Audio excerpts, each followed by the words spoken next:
Hello guys, today on the desk we have British Acoustic XP55 DSP. This is the module for the active speaker. The problem with the unit was there was sound, but the sound was blurry and jarring. So the fault is with the power IC. We have removed the IC, we have fixed a new one here, and we'll have a sound check now. Okay, so now let's do the sound check. Play.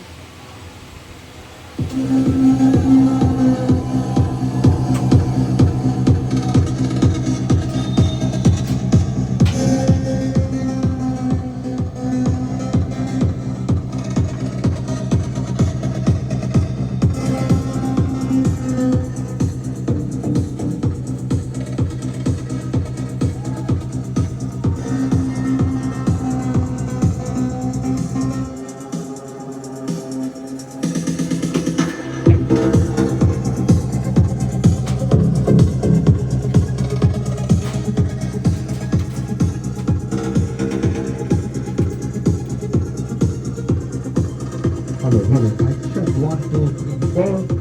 Hello, mic check. This is DJ.